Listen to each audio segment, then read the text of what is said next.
Hello, everybody. Welcome to the Sunday service. How you doing, Drew? All right. Yeah. Okay. I've had a bit of an off week.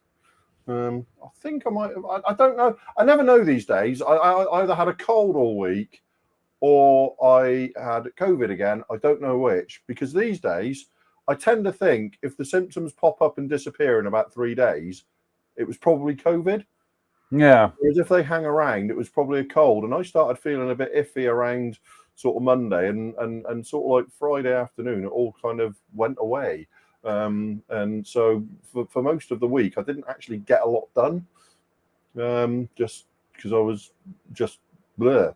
But yeah, I tend to think, colds tend to hang around and they linger. And this is kind of like in and out quickly. Yeah, and these days I kind of think that's more indicative of COVID, possibly. But whatever it was, it kind of it took me out of active modelling commission for a good portion of the week, shall we say?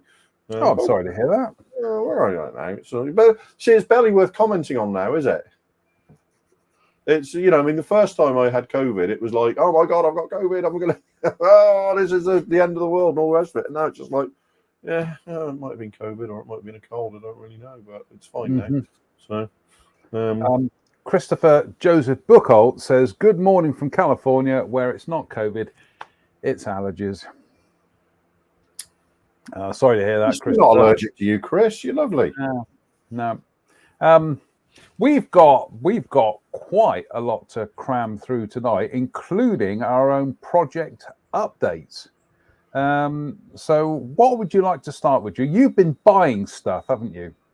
Well, Come on. Confess your sins, my son. Come on. Well, 'tis the Sunday service. Let's get ahead of the game. Oh, I bought that because I like the F-35C and not. We haven't got many F-35C options at the moment, have we? So yeah, I've actually started gluing a few bits of this together, and much like the AMX from last year, it's really very, very nice indeed, and it's actually going together fairly well. Now the RAM detail is overdone, but it's much more restrained than it was on the F-35A, shall we say. It's not as fine as the Tamiya kit, but the thing is, it's not fine, but it is sharp, if that makes sense. I'm with you. So I've been sort of doing some sort of knocking it back a little bit with some sanding, some 3M mesh and stuff, just using that to knock it back a bit, and it's looking pretty acceptable, really. But for me, the draw of this is, that it is an F-35C, so it's got the gigantic, the really big wing area with the great big tail planes and stuff. I'm gonna make an observation here, because I know your reticence for doing models with folded wings, but I think you're gonna break that rule with this one, aren't you? No, this one is going to be wings down. Really? Yeah, but the reason for that, John, is because it's such a huge wing compared to the A and the B that I really want to show it off next to an A and B. Okay. And show how different it is, because, like I say, it's got a much larger wing, and the wing is so big that also you can't see because the flaps aren't on here. but like the F-35, the leading edge of the tailplane actually cuts into the trailing edge of the wing, which it doesn't do on the other F-35 variants. So it's that there's enough difference in it to make it really worthwhile doing one at least with the wings down. And the other thing is, I didn't actually realise, but the vertical tails on this aircraft are much bigger than the A and B as well. I didn't realise that. I knew the horizontal surfaces were. But yeah, and the other thing that they provided is, along with a really very, very nicely done, very nice decal sheet, which we kind of is not a huge surprise. But they've also included in the box 2 great big sheets of vinyl masking for all the ram tape detail, which hopefully you can see as I catch the light with it. Oh my goodness me, that's a first, isn't it? Yeah, so you can see all that.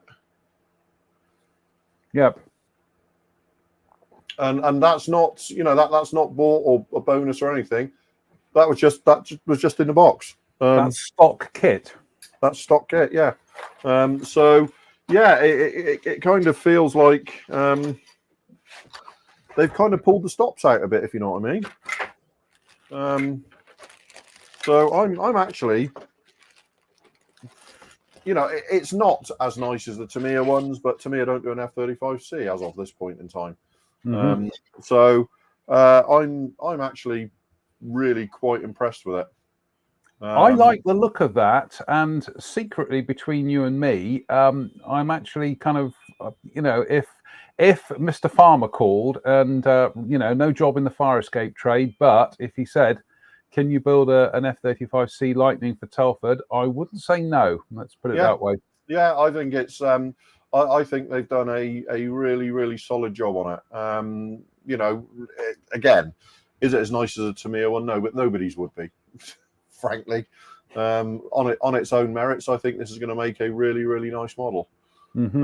So stay tuned for that one. And the other thing that turned up this week was the from Azure DB7, which is obviously Special Hobbies work. There is an early RAF Boston to come as well from this tooling, but this is not based on the previous kit. This is, in fact, look, I have more of a feeling they were going to do a Boston. Oh dear me! You've been waiting to tell that joke for a long time, haven't you? Yes, very good. Oh dear, we do like the puns. We do like the puns. Yeah, so it's obviously it shares a lot. It shares a lot of features with the earlier sort of Havoc kit they did with the later variants, but it is an all new tool because obviously there's lots of stuff that's different about these paneling, and obviously it's got a smaller tail and stuff like that, and different tailplanes and wings and engines, and it's an entirely different aircraft. So it's an all new kit. Yeah, very nicely. It feels like kind of their mid sort of mid quality, if you like. It's not up to the quality of their full steel toolings, but is nevertheless sort of very nice indeed. So yeah, it's a fairly simple little model, I have to say. And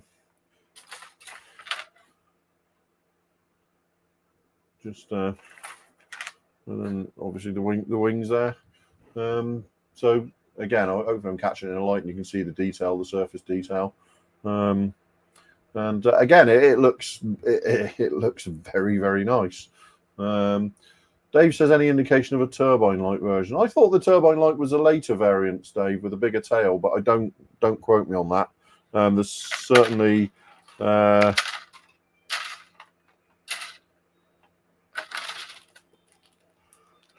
is remarkably efficient for a 72nd scale twin-engined aircraft, isn't it? There's certainly no indication on this clear sprue, Dave, that there's any turbine light variant in the offing.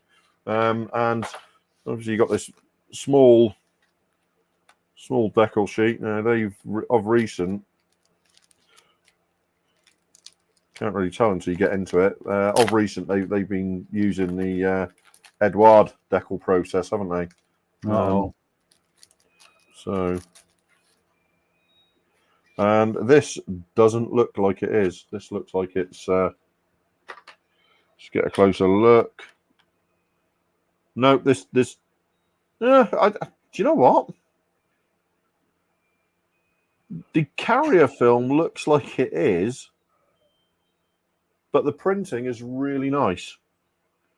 No, it is. You know, it is the Edouard decals. I can see that now.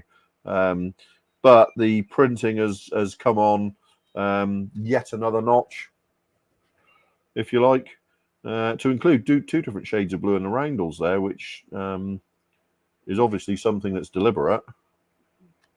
I can see that. You've got the smaller ones have got a slightly paler blue. Yeah, the fuselage ones have got a slightly paler blue, and the wing and tail is the slightly darker one, which is clearly there's a reason for that. That's not random happenstance, is it? So No. So yeah, that's that, and I mean, there's no point in.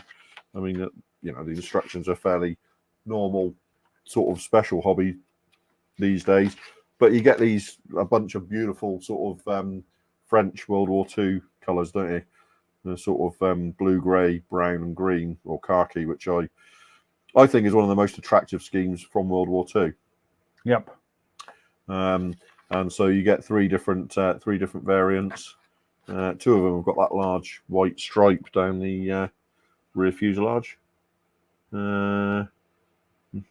So then, where's that? Algeria, North Africa, Morocco. So these are all North African-based aircraft. But yeah, I just think it's a really nice little package. I think it was about £23, something like that. So, which is about kind of like that's about normal these days. It's analogous to the Airfix Mosquito, isn't it? And things like that. So, you know, there's there's that, and I think it's a great piece of box art as well, isn't it? Very nice. So really, really nice. I like Azura's packaging. I think it's really nice. Really nice packaging. Nice piece of box art. So yeah, there's that. And I mean, the only other thing which you mentioned in passing this week is I finally got hold of the Hong Kong Models 48 scale Grand Slam Lancaster, which I've been sort of trying to get hold of for a while. So, you know, the really interesting Lancaster for me. So it is. I just find them absolutely fascinating. Those schemes and the everything about them, the fed off turrets, everything. I think it's a bit like, you know, we had this discussion about the Mark IIs, the ones with the radial engines. I actually like the Mark IIs. Yeah, the Mark II is my favourite one because, you know, happiness is a sleeve valve. You know, anything that's got sleeve valves is okay with me. So yeah, the Lancaster B2 is my favourite. But yeah, the B1 Special, not forgetting, of course, that £22,000 bomb. Yeah. But I'm like you. I'm intrigued by the light earth, light green, and ocean grey camouflage on these aircraft. So it makes a nice change from Bomber Command schemes, doesn't it? Yep. So yeah, it's actually, I know that there's been some comment on some accuracy issues with the kit, but just looking at the plastic in the box, it's absolutely fabulous. You know, it's got that really, really complicated riveting and panel line detail on the wings. Lancaster had very complex panel lining on the wings, didn't it? Yeah. Lots of little lots of little odds and sods and things going on the wings, which hopefully you can see there. So, and lots of lines of rivets. So, yeah, I've been wanting it for a few months now, waiting for it to come into stock. So I grabbed one. Grabbed that one yesterday. Will I be building it anytime soon? Well, with the Telford things and whatnot, coming up? Probably not, but we'll see. Yeah, there we go. So that's been my. I've also managed to finally get a couple of the fine molds eagles this week. A couple of the fine molds eagles that I've been hunting for months and months and months and months. Mm-hmm. So I've got a couple of those, which have got some very, very nice features on them, which we'll discuss at another time. Mm-hmm. Dave says, worth getting the Wing Leader book on the Lancaster special. Some interesting photos of the GS ones. Thanks for the tip, Dave. That's okay for that then. Yes. Talking of F-35s, I'm just going to quickly jump to this. This is actually it's the Airfix quick build F-35. It's literally 2 fuselage halves and that's it, and a few other bits and pieces. But I'm going to zoom in on the ram detail, because the ram detail is actually, it's just done with engraved lines, but it is incredibly fine. I'd say this is certainly, I think this is certainly better than the way Italeri did it. I like the Italeri. Yeah, I would take that over the Italeri detail any day. Yeah. Sorry, carry on. It just frustrates me that this is, our Airfix actually going to do an F-35 now that they've done this, because, an F-35B to that quality but fully, detailed, would be a great thing for them to do. But I don't know if they've kind of, if that's possible now they've done this as a. I personally, looking at this, I feel there's no reason why you couldn't take the basis of this and actually turn it into a full-blown kit. But obviously, that's just my observation. But as you say, look, 2 halves, shapes are absolutely spot on.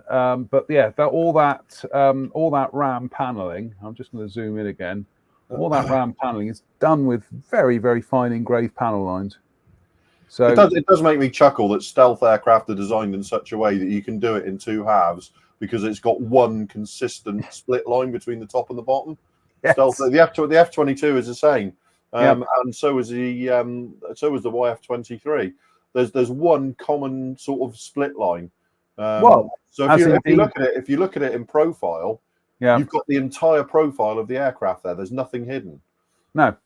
Also, you could say the same about the F-117 as well. So yes, yeah. But I have a plan. I have a plan for this, because what I'm going to do is I will build that one, because I'm obviously building my Tamiya F-35B here at the moment, but I have a spare decal sheet for the F-35B kit. So what I'm planning to do is build the Airfix quick build one, but actually hang the Tamiya decals on it. Right. Okay. So so just see what we can do with that quick build kit to see how it looks. Gussy it up. Gussy it up a bit. Gussy it up a bit. Yeah. Talking of the F-35, I've only been doing bits and pieces on it this week, so not much progress there. What I have been progressing with, and we're just going to zoom out here, is for the end of the week, this time next week, it will be the end of the P-34 challenge. Now, I've started putting stickers on mine, and these are the old Tamiya decals, but they're going down fine. Of course, they're going down fine. They're going on a super glossy finish. Of course, they're going to be fine.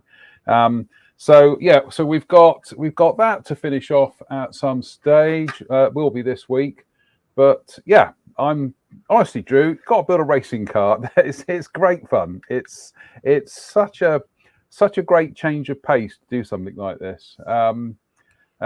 So this after 50 years of making models, this will actually be my first ever Formula One car. So that's that.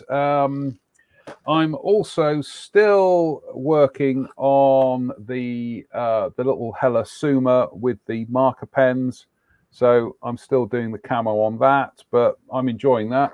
That's great fun. And also I am working on, this is another Telford build, and this is the old Max Bedford QL. So we've got, let's just move that out the way. Make it one screen. Make it. Say again? Make it one screen. Oh, one screen. Yeah. Solo. There we go. So we've got the basic kind of engine and chassis built there. We've got the bed there as well. The one thing I did manage to break one of those rods there. So that's just a piece of plastic rod.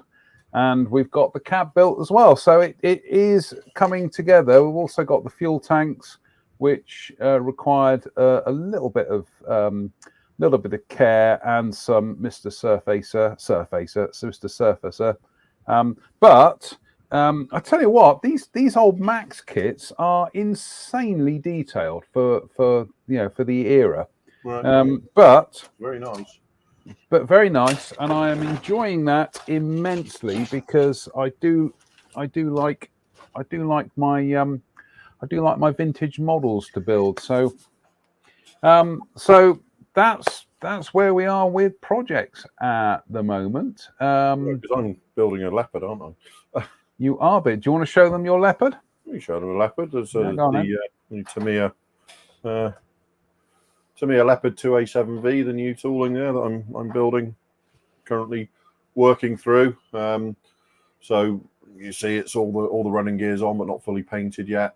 And we're currently working through all of the gubbins to go on the hull and the turret at the moment. So it's, again, there's so little to discuss about a Tamiya kit in the build, isn't there? Mm-hmm. It just fits. It just all goes together. There's absolutely no dramas whatsoever. If you have a drama with this kit, it's induced by you, not the kit. The gun turret, that's a metal barrel with the plastic parts added onto it, which is available as an extra from Tamiya. He says, looking at there we go, and that will just pop back in there when it's done. But yeah, so I've got a lot of the stuff on the top of the turret to add at the moment. Some stuff to add on the rear, including all this etch stuff that's included in the kit. And whenever there's any of this etch for the baskets and stuff needs folding, Tamiya have included a folding jig fixture to squeeze it to the right shape, and also they've molded tabs onto they've etched tabs onto the etched brass or etched steel parts to hold it in the correct place in the fixture while you press it into shape, and then you just cut the tabs away and away you go. So you can see that that's that around that there is all bent to shape with a fixture. So and that's all in the kit. The only bit that what didn't come in the kit is the metal gun barrel there, which was is in itself a Tamiya extra. So hopefully in the next few days I'll get the actual kit together. I'll get a coat of primer over it, and then we'll start painting the camouflage. So so this is for obviously the hobby company for their stand at the Nationals in November. So which is what we're doing at the moment, isn't it, John? We are beavering away. Dave Fleming says he says quick build or starter set. Dave, it is that one. It's the starter set. So yeah, but it's when I say it's a quick build, it's it is a slightly kind of simplified kit. So they're it's not on the level of, say, the Tamiya kit, but having said that, the shapes are all there. So I'd like to see that turned into a proper full-on kit, but that's just my opinion. Drew, we are joined from the Americas by Mr. Michael Reeves.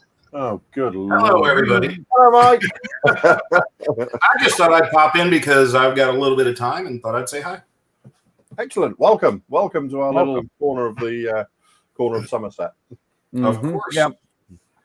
Yep. It's a county Mike knows as well. So, Mike, Drew, are those printers behind you working? No, they're sitting there idle. It's Sunday. It's my day off. Unbelievable. It's my day off. If you look, every one of them is off because I've been working on this thing. Oh. Yeah. See, I actually build a model once in a while. Well, it's you kind of owed it to yourself, didn't you? It's been a while since you've finished anything, so. Drew likes to put the boot in. He used to do this. Mike. That was absolutely not putting the boot in. No, but you know what that is? That's a fair assessment. That was saying he owes it to himself because it's so long since he's built himself a model. He spent so much time churning out bits for us plebs that he's taking the time out to build himself a model and of one of the greatest aircraft ever to fly. Absolutely. And for you guys saying that I'm living in the dead of night, if I already have terrible glare on these crap glasses of mine. If I open these blinds over here or turn lights on, it will look like I'm literally the Walking Dead. I won't have eyeballs. So I need to figure that out. This house, for some reason, this room has terrible, weird lighting, and but we'll work on that at some point soon. We're not too worried. You're here, Mike. That's all that matters. That's because you're living somewhere where the sun shines. For goodness' sake, we're not something we have to worry about in this country, is it? Yeah, you're basically living in the centre of the sun, Mike. So yes, it's actually the temp has dropped. It's only 106 Fahrenheit today. So we've been hovering around 114 to 118 for the last couple months. Just no. You see, Drew and I, we're fine. Drew and I will be this time next week. Drew, this time next week, we'll be into calendar autumn. Yeah, awesome, absolutely awesome. So we'll be in the calendar autumn too. It'll be autumn here, however, it will still be surface of the sun. Yeah. Shall we leap on with some more news here? Mike, go to the news. Yeah, Mike, you are more than welcome to join us for the news here. But sorry, the window's just disappeared again now. Fiddling around. I know. Right, we have had an announcement from Fine Molds in Japan, and they are going to be doing in 1/48 scale a pair of I nearly said Mitsubishi Zeros. No, they are going to be doing a pair of Zeros. So they are going to be doing the Mitsubishi built. I've got to get my terminology right here now. I think it's the A65M, isn't it? Yeah, it's a model 52, isn't it? They're doing. Yeah, that looks like a 52, I think. So they're doing a Mitsubishi built one, and they're doing a Nakajima built one. I might have got the box arts mixed around there, but essentially they're pretty much identical. I think there's a couple of minor visual differences, but we're talking about really kind of like piddly little things. But shall we leap on with what are Fine Molds bringing to the party, bearing in mind in the last 18 months or so, not only have we had a new Zero kit from Academy, but obviously we've had the new Edward kit. So what are all of which I've built? Well, there we go. So as you can see from this parts breakdown, indeed, Fine Molds have slide molded some parts in single pieces, and we'll come to those in a second. You'll also notice that there appears to be kind of two variations on the canopy, which we'll come to in a moment. But there is the cockpit section with the engine in place, and there is indeed that engine looks. I mean, these are CAD renders, obviously, but that does look like that's going to be something a joy to paint and weather. Wheel wells as well. Those look nice. Now, the canopies. This is interesting because apparently it seems they're doing two canopies here. They're doing one with separate clear parts that you drop into a molded frame, and it would appear that they're also doing a standard clear canopy. So how the former will work in terms of thickness, we'll have to wait and see. Obviously, if you're somebody who likes to build these Pacific wreck aircraft, the former actually works in your favor because you'll be able to do it in a derelict manner. But gentlemen, what are your thoughts on that then? Were I building the model, I'd certainly be using the full clear part. Absolutely. Yep, absolutely. I agree with Drew. I love the technology that Fine Molds is throwing in with the separate window panels. However, I also see, for me, a potential for a lot of potential gluing mistakes. The other thing is that you're going to get a lot of reflection in and around those parts if you don't paint the edges. So you've still got to paint the clear bits because you have to kill the sort of light refraction within the edges. So to me, I'm not convinced. I think it's very much a solution looking for a problem as far as I can see. But like I say, like Mike said, it's a great technological demonstration. Right. The one thing that I would say that kind of makes it cool to have those separate panels. Now you don't have to mask both sides of the canopy to paint the inside and the outside of the frames. So you could do the frames separate, then bring the glass in and hope if it's to scale and everything, and not dealing with refraction. I think it's really cool. I would have to see it, I guess, in use before I'm convinced. I would be happy to play with the separate sort of clear and frames on the basis that I know I've got a reserve canopy, a backup canopy to do the traditional way. Yeah, for sure. But I mean, sorry, ring doorbell. That's all right. As you can see, this model is also fully riveted. So it Fine Molds obviously are pulling out all the stops of this one, but the interesting and drop flaps as well, which is great.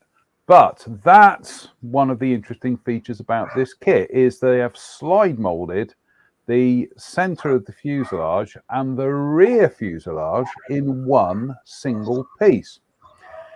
What are the advantages in this, Drew?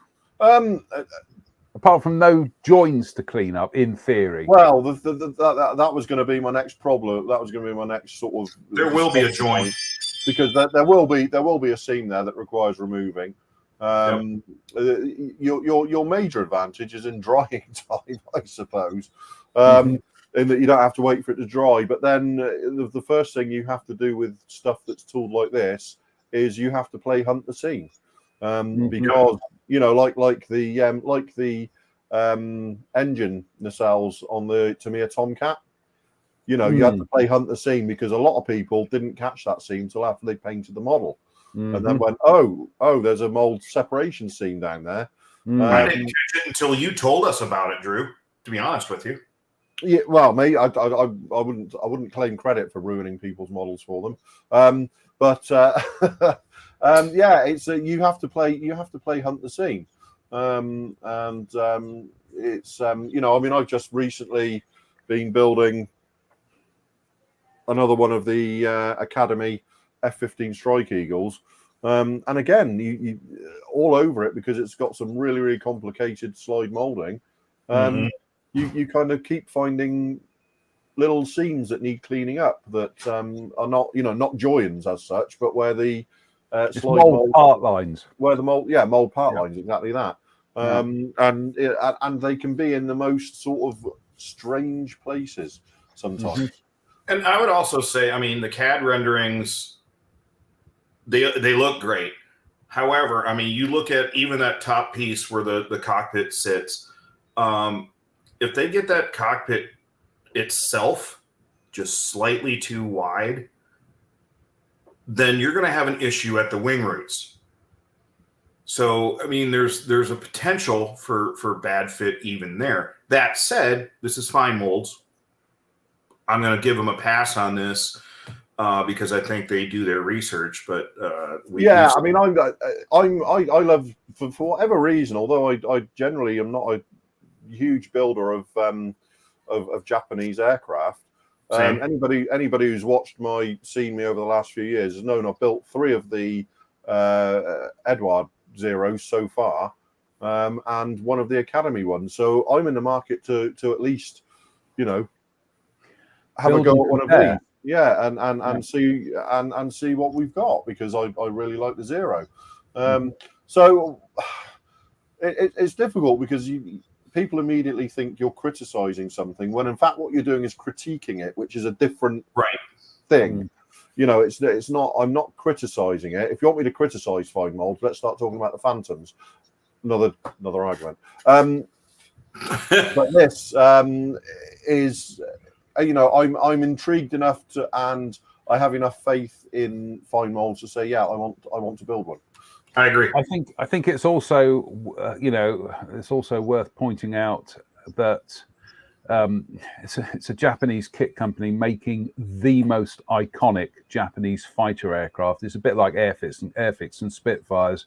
Other people's Zero kits are not going to make money for fine molds. So there's your answer. If the rumors that I heard were true, even the Edward Zero didn't sell very well in Japan because the Japanese can't get their head around somebody else doing their aircraft. Which there we've got the schemes for the Mitsubishi built aircraft. And there we've got the schemes for the Nakajima built aircraft. I got to say, Drew and Mike, I like that top Nakajima one with the slightly darker rings to the round. That's kind of nifty. Like I mean, Mike Williams has nailed it there by saying biggest issue for the UK is finding fine molds kits. You're absolutely right, Mike. Same thing for the US. The thing is, I mean, John and I were discussing this earlier on before we went live. And my argument is, outside of Japan, what does that kit bring to the market that Edward doesn't? And the answer outside of Japan is nothing. And certainly not availability, because they're just not reliably available outside of Japan. Now, inside Japan, that will probably sell far more than the Edward kit ever would, because it's a Japanese product of a Japanese product for the Japanese market. And will be freely available in most hobby stores in Japan. So it again, it's not a criticism. It's that it's being tailored specifically for that market, and we simply don't really matter to them. I'm just going to say, gents, that if you look at this kind of exploded view of the parts breakdown here, when it comes to that fuselage, there are almost no traditional join lines to deal with. I think the only joins that you are going to be dealing with are going to be the wing halves, the upper and lower wing halves. And I'm just having a look. I get the funny feeling they might have molded that pitot tube. Yeah, they have. Looks like they've molded the pitot tube to the upper part of the wing there. So that's a break. That's a break 3 seconds after I open the kit. Well, that's, I say, most people just nick that off and then put it back on or replace it with tubing. But it, like I say, it certainly looks like the way fine molds have produced this, they're reducing the amount of actual kind of like seams you're having to sand on this, you know. To anyway, we will await this one with great interest because how soon before it's released, Jonathan? Sorry, say again. How long before they're saying it's going to be released? I think they were talking about it being kind of like September-ish, I seem to remember. Nice. And Russell says street price is under $30 in Japan in yen equivalent, obviously. Which given sort of Japan's punitive tariffs on imports, is probably going to be a good $20 cheaper than any of the Edward boxings anyway. So again, you've got this kind of tailored specifically for that one market. I mean, yeah, I certainly would like to get my hands on one and build it because it's a zero, it's 48 scale zero, it's fine molds. They're generally I have a high opinion of them. So if I'm reading their website correctly, I think the release date for this might actually be January. So don't quote me on that, folks. But a few months down the line, then. A few months down. Well, January will come around quick enough, mate. I can tell you that. Next, as a comment from Mike here, he says when there were no traditional seams joins on the fine molds for 72nd scale F-15 JI built, almost no need for glue in places. There we go. They're very Bandai-like in some respects, I think. That they really do work through their CAD and into the fit. Which, I mean, you get value for the money when you're not having to sit at your bench for hours sanding and filling and sanding again. So my favorite bit about the fine molds F-15 is they removed the ability for you to put the vertical fins on after you've painted it, because they've molded it in with the side booms, as on the real aircraft. So there's no join line there on the real aircraft. And you always see most people sort of keep those parts off the kit, paint them separately, then plop them on at the end, and you've got this massive great join line right down the bottom. And then they put a big nice black wash down where they which is what I've had to do with this this one, is I've had to fill and sand all of that on the Academy one and blend it in and restore the panel lines, because there is no panel line there on the real aircraft. Nope, it's a one-piece thing. And what, although this is the Academy kit, what fine molds have done is molded the entire. Sorry, get that in view. They've molded the entire side boom, this entire portion, in with a vertical fin. So you have to add it, and get it in place, but it'll be absolutely vertical, and you know, like I say, you've taken away that that panel line that appears on so many other people's Eagles, which sort of really, frankly, annoys me. Also, we're joined by good evening, fellas. I hope you're having a good show. We are, Spencer. Thank you very much. That's very kind of you. Good luck. Incidentally, Spencer's got a new book coming out on the Hellcat, which we're hoping to drag him onto the show at some stage to talk about. So yeah, looking forward to seeing what he's going to do with that. Right, the next bit of news we're going to talk about tonight, and well, do you know what, folks? It's the kit you really never knew that you wanted, but you will want this one. Trust me. And it is. So I've lost the link there for a second. And it is a 72nd scale BB-19. It's like an egg craft, but real. Yep. Apparently, these first entered service round about 2002. And they are. I've as always, I did have the notes up on the screen here, and they've all disappeared. So, it's a fairly modern machine anyway, and they are used for. Let's just call it up again. They are harbour manoeuvring, isn't it? Yeah, it's kind of like harbour manoeuvring Pushing and stuff around in harbour.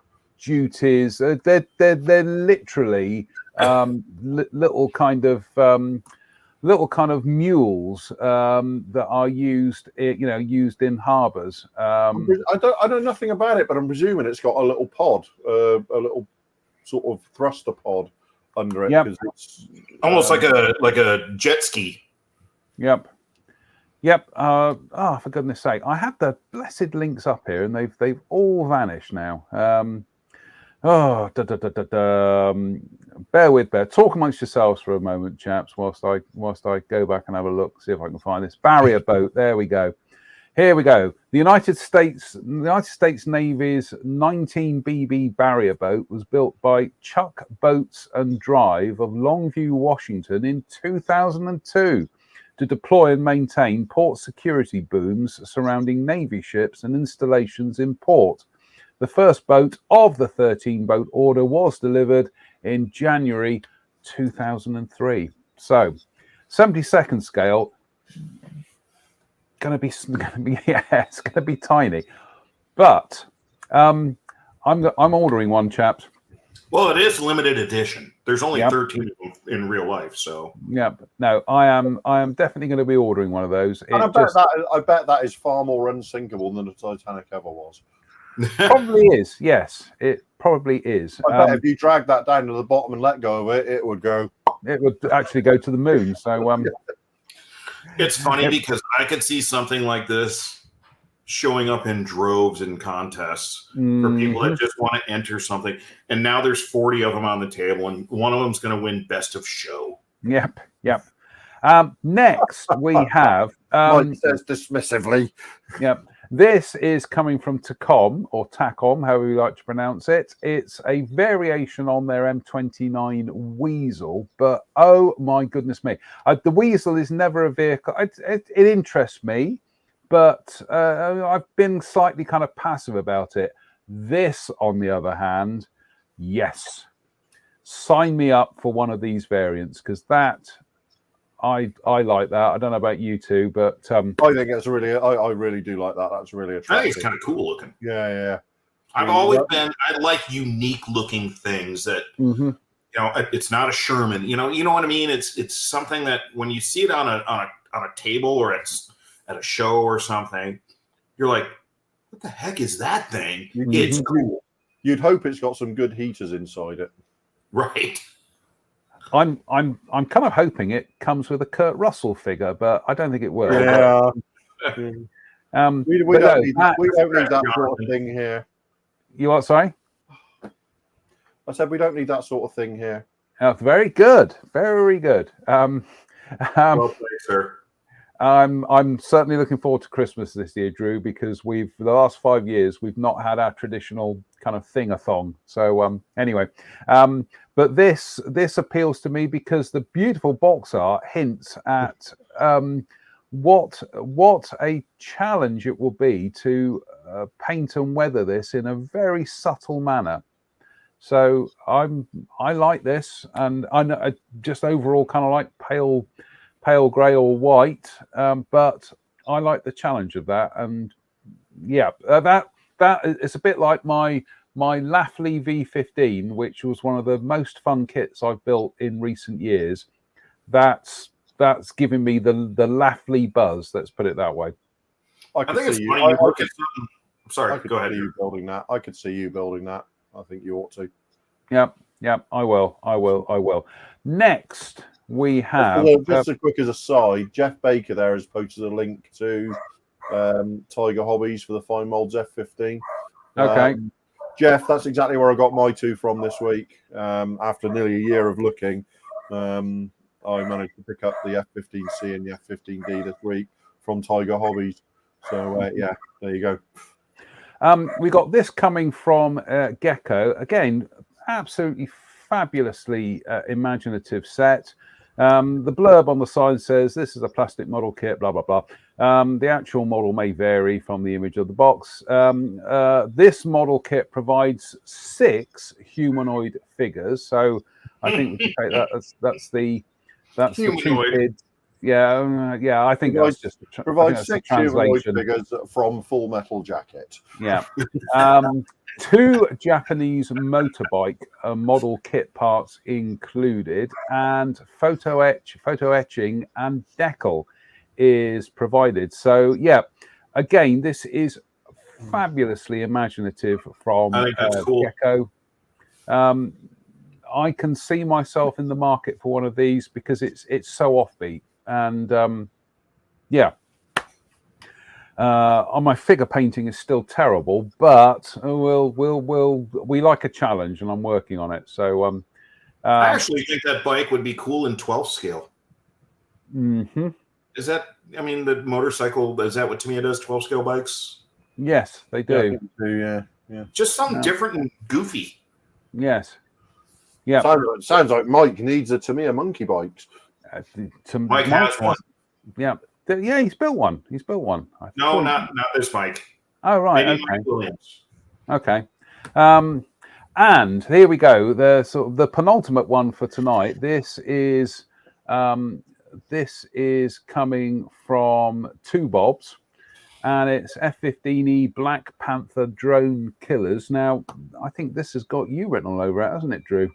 And you, Mike, indeed. No, not me. I don't build the fat girl eagles. Oh, he's so. Oh, let it go. Let it go, Mike. I never will. I never will. See, I just want to build a 57th Fighter Squadron F-15C with CFTs on it, just for I've Mike. been around them, and they just look for Mike. They don't look as bad as the big fat sister. I like the Mud Hen, and I think it's a fabulous looking aeroplane. It's a wonderfully capable airplane. It's just ugly as sin. Yeah, ugly as Air Force. Yeah. In fact, they've even noted that on the tail codes as to its. Anyway, this is 2 Bobs. Their reputation does not need me bigging it up. They are one of the premier decal manufacturers in the States. And this looks to carry through their reputation, doesn't it? There's a huge variety on there, isn't there? Because they were very busy, shall we say? The F-15s and the Typhoons, for that matter, were very busy for a while, weren't they? Mm-hmm. There's some really rather remarkable scoreboards on the side of some F and Super Hornets as well. We spent all those months shooting all those drones down. So it's certainly a very interesting set.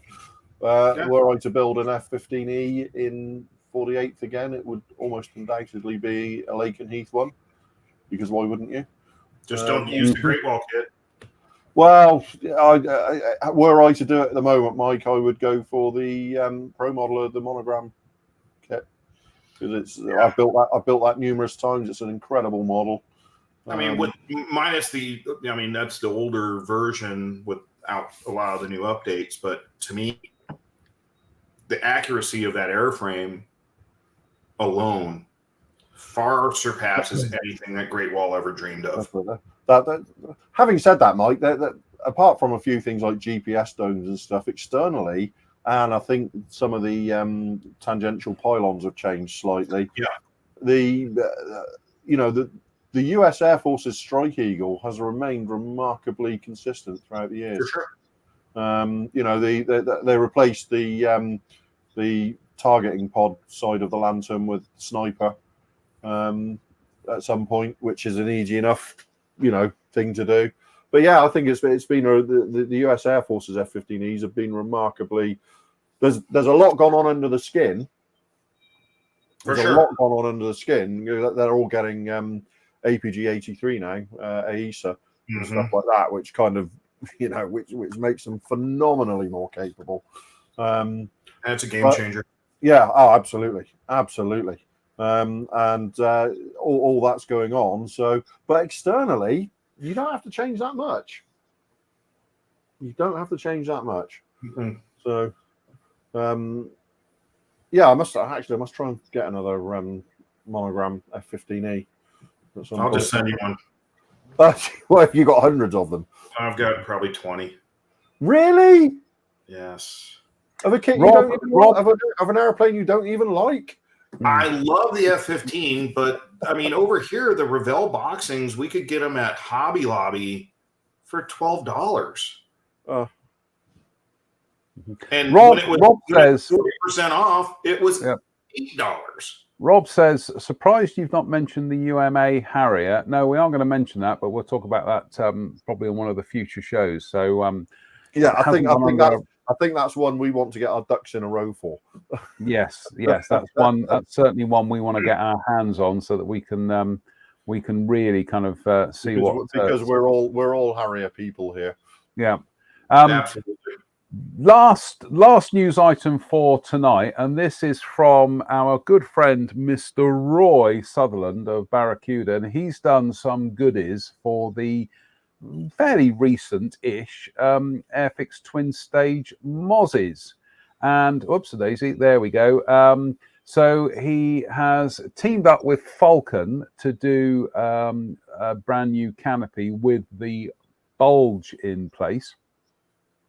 But there we go. So you've got two canopies there. You've got the one with the slightly bulged side panels. Then you've got that one with the teardrop on top. Roy has also done some other goodies. As you can see, Roy has now switched over exclusively to 3D printing his stuff. So that's a good example. Brilliant PR by Roy, this. So there we go. There's the Airfix kit part for the carburetor intake, and there are the Barracuda parts. And there they are. In saying these have probably been mastered by Mike O'Hare. I think they've probably been designed by Mike O'Hare in Canada. Yeah. And again, there's the carburetor intake there, and the intake screens as well. Yeah, absolutely beautiful stuff. And also, they've done an entirely new set of undercarriage legs and wheels and mudguards and a tail wheel. And there we go. There's the kit tail wheel, and there is the Barracuda tail wheel. So, and that's self-explanatory. Thank you, Roy. I think it's fair to say, gentlemen, that Roy's stuff, it tends to be of extremely high quality, doesn't it? Yes, always has been. Yep. Yes, he's always led the field, hasn't he? Yep. And there are the flaps, beautifully done, and there they are in place. I've got to get round to building one of these Mozzies at some stage, because it's a fairly straightforward kit. I love the PR versions. In fact, Adam Tooby's artwork there, Adam has rendered that. He's painted and rendered that exactly how I would model it, just with all that weathering and everything on it. So, yeah, it would be good fun to build one with Roy's stuff. As we said, Roy's resin is just top dollar, top Canadian dollar, but top dollar stuff. But yeah. So, gents, those are the news items for tonight. Rory there saying, how do 3D printed gear legs stand up strength wise? They're more brittle, but they're far stronger to start with. Right. You just don't have you have the tensile strength, which is up and down. The shear strength, they will not be as strong. There's a 70-second scale sidewinder, and I can bend it. That's 3D printed. You know, there's that much sort of bend in it. But in terms of the actual strength, they're really, really. I'm actually applying an awful lot of force there to get those fins to bend. And I would also add Rich Van Zant's 32nd scale F-18 landing gear on a heavy model. Holds up completely fine. And everybody goes, and they've done this for years with any kind of resin. What's the lasting strength? Is it gonna sag? Is it gonna change? No, because 3D printed resin is UV cured, meaning there will never be a soft spot inside of it if you cure it correctly. No, that's right.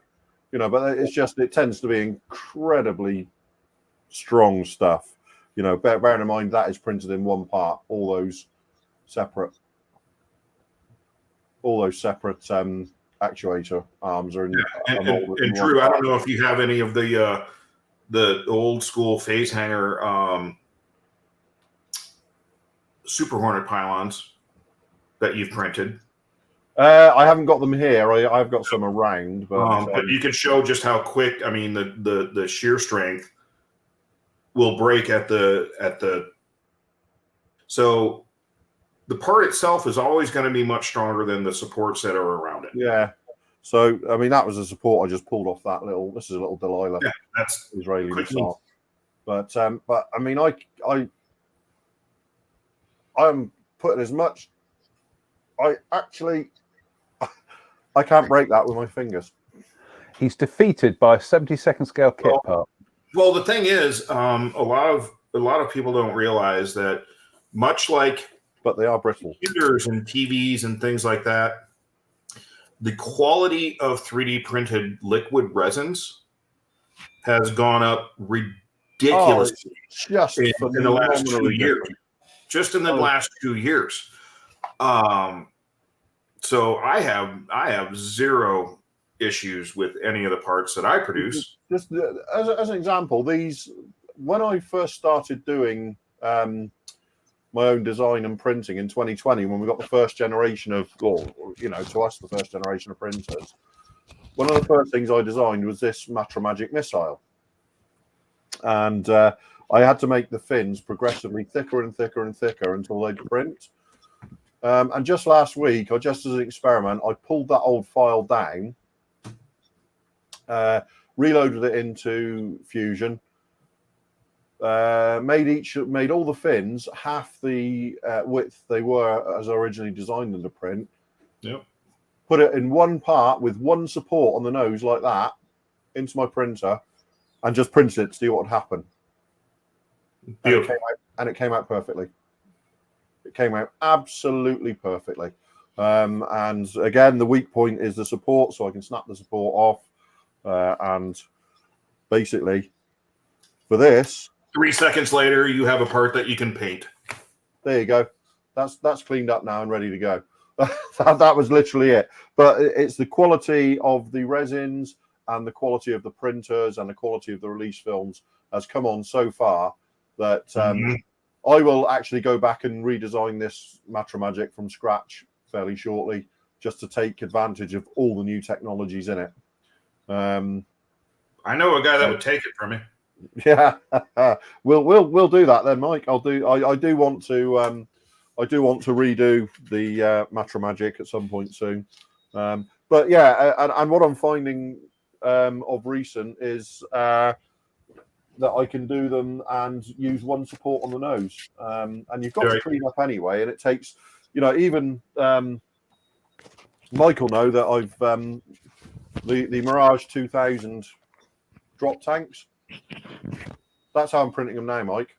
That's one support. Wow, thanks for the STL. That's one support. That'll snap away. Oh, you can have of course you can have the STL, Mike. It's not a problem. But these are solid. That's the only issue with these, which is fine for 72nd, but starts getting a bit heavy for 48th. Right. But all it leaves you to do is, if I just round that off, snap that off.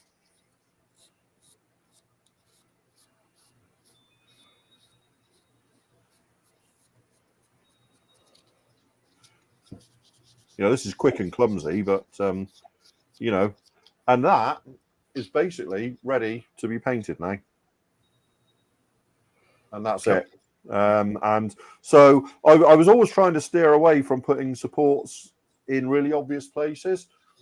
And I was printing them sort of the other way up and putting the supports all around them. And I just thought, well, you've got to do the cleaning up anyway. So if it's in a really obvious place, it doesn't matter because you've got to clean it up anyway. And it's the same with like missiles and things with, you've got a speaker head, which normally I drill out and make clear anyway. So if the support goes there, it doesn't matter. So I'm printing them that way up and they're going straight up, and that's how it's printing in one part.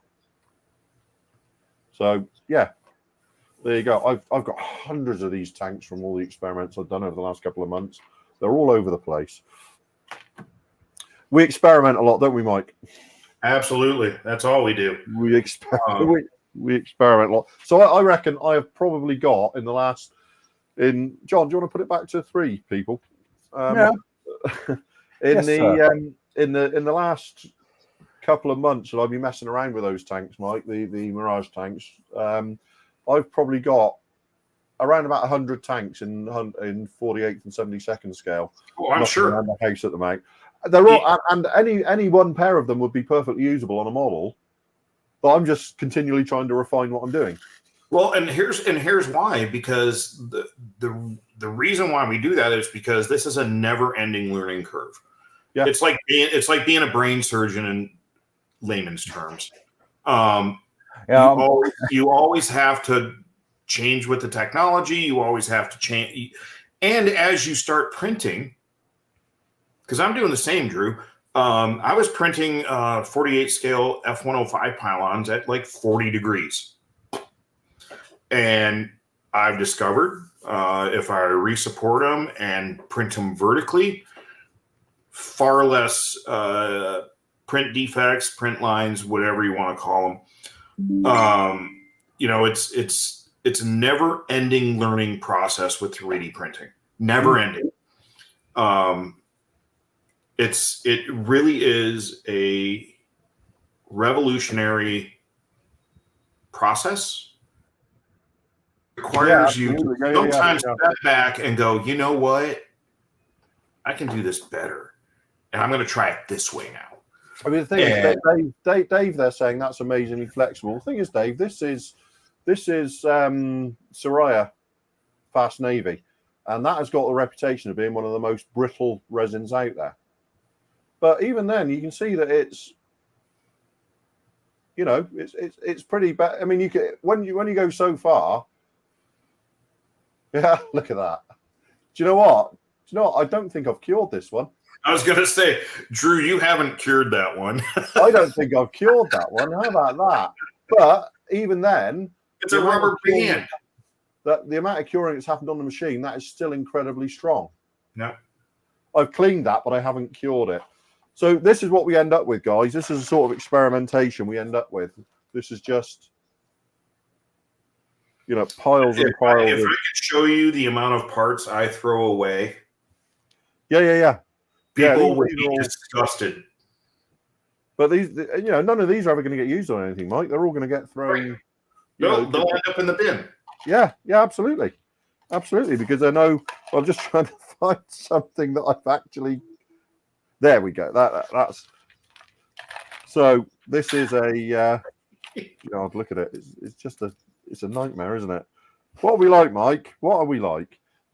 Well, you know what? It's the same thing. If I go back to my casting days, casting was an experiment. This is actually done in a different dark grey resin, but you can see it's actually printed the little fins there as well. This one's been cured, I hope. But even then, you can still see it's very. There's a degree of flexibility there. It will bend to a degree, but it is brittler. It will snap like that. See.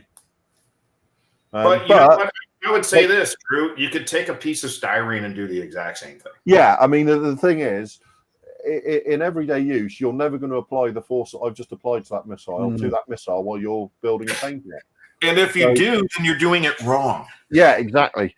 But my argument with these, don't have to worry.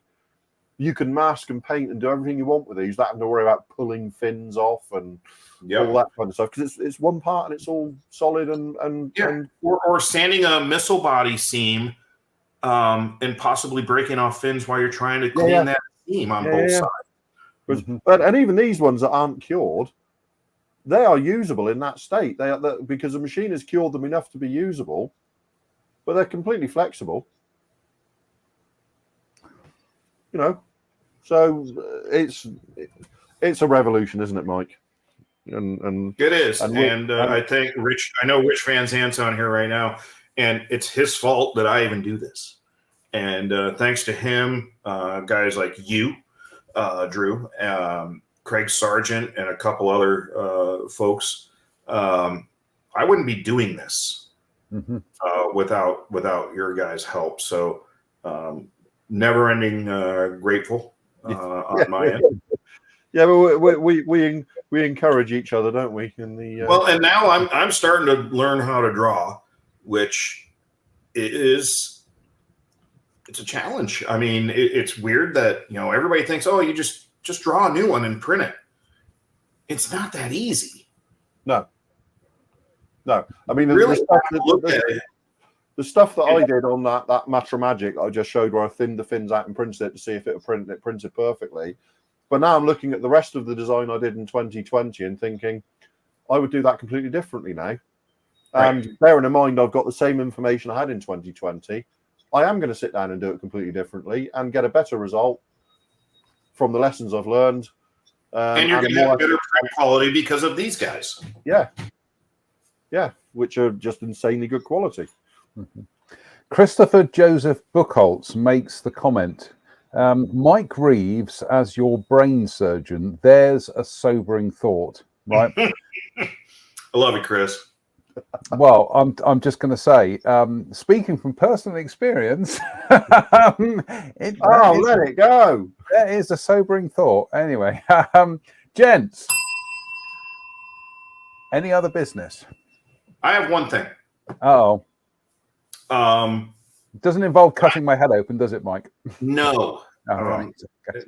I would do that in person. Okay. I'm not advertising, but I'm not advertising that there is potentially a 20% off sale going on at my website right now. It's not announced anywhere but here. I didn't put it on my social media anywhere. It's basically an experiment to see how many people read the header on my webpage. And a lot of people have taken advantage of it, but it ends Tuesday night at midnight Mountain Standard Time. So if there's anything from Richard's beautiful line of Flightline resin or from Face Hanger, feel free. Take advantage of it now. There we go. So you know where it is, folks. Face Hanger Resin. Is it facehanger.com or facehangerresin.com? Facehangerresin.com. There you go. Get over there. H-A-N-G-A-R, not E-R. Because it's a hanger. I'm just a lot of people. There we go. That's it, isn't it, Mike? That's it. Yep. There you So, go, folks. And even if you don't take advantage of it, if you know people that possibly could, feel free. Word of mouth is always a good advertisement for us. So we appreciate it. Drew, any other business? No, I don't think so, John. Oh, no, I okay. don't think so. No. I'm just very, very quickly. I'm going to bore everybody here with my adventures out on the patio here. Good Lord, who is that handsome chap? Jeez. Well, as you can see, the handsome chap is actually there on the right hand of the screen, are perched on the branch there. Now, Mike, I see it. You have robins in America, but they're a different bird to what we have over here. Your robins are more like blackbirds. That's beautiful. That is a traditional European robin.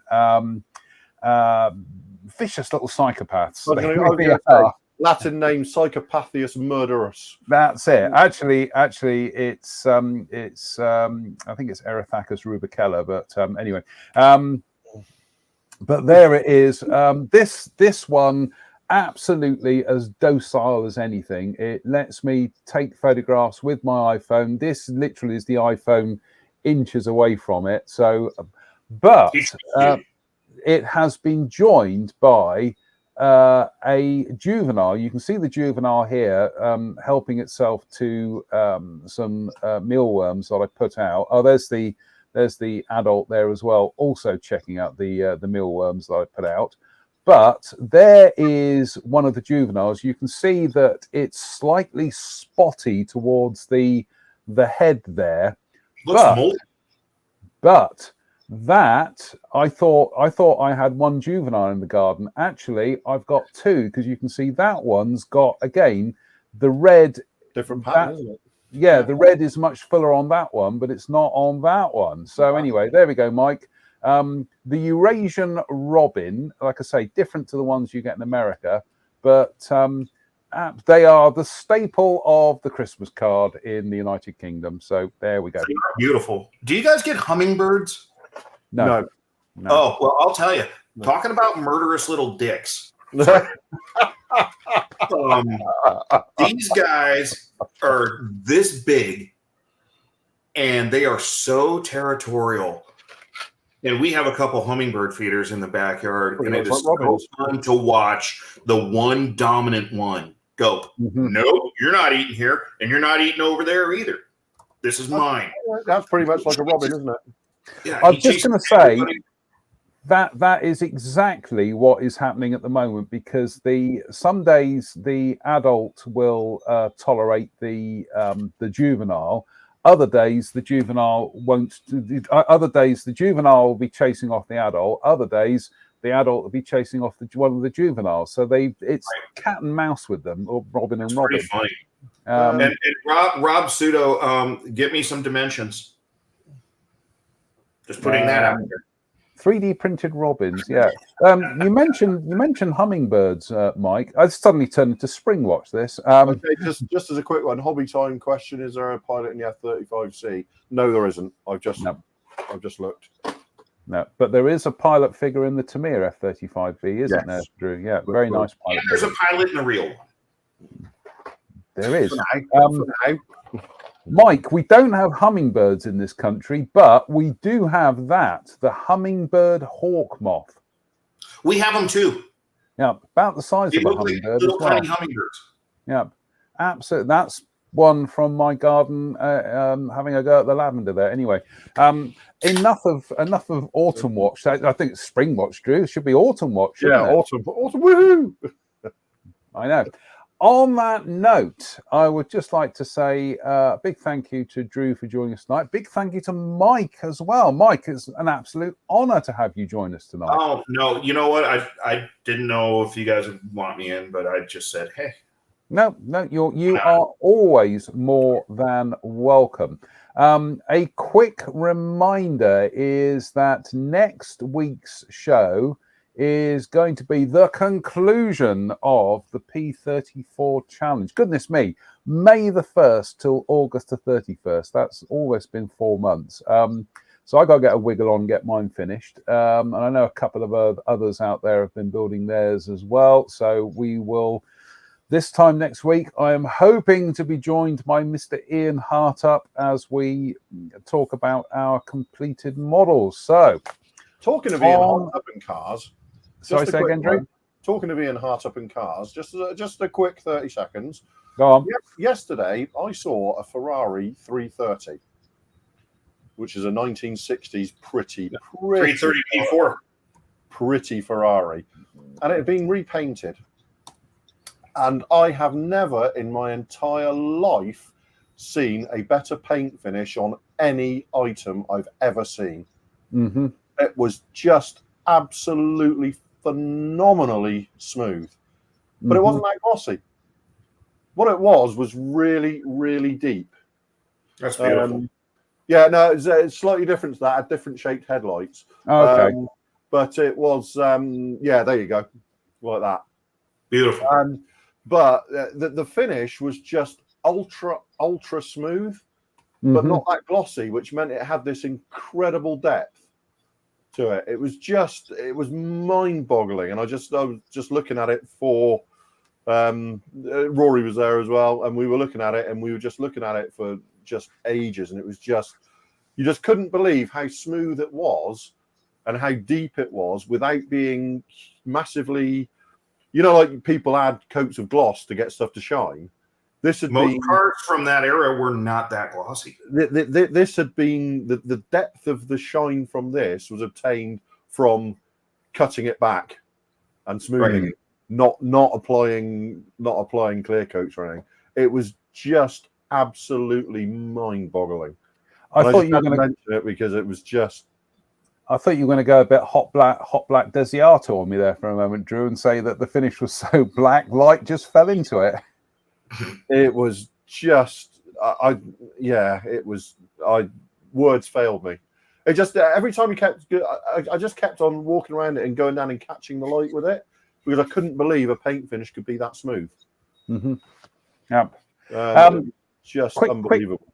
Quick thing from Mike. He says, I've just posted an in-progress pic of the Fine Molds 72nd scale F-15J breakdown for painting and decaling in the IMC group page. I did indeed see that, Mike, so thank you very much for that. On that note, gentlemen, if I can be so free with the English language, it is time for, Dave says 9,000 coats, probably 900 coats. It is time for us to depart. So a big thank you to Drew, big thank you to Mike, big thank you to everybody who tuned in tonight to effectively watch, three middle-aged men just do their shtick, really. Not to mention handsome. Absolutely. That's a record of you, Mike. On that note, so like I say, next week I'll be here with Mr. Ian Hartup and we'll be concluding the P34 challenge. Until then, just remains for me to say thank you for watching. Stay safe, stay out of trouble, and we'll see you very, very soon. So bye for now. Take care, all.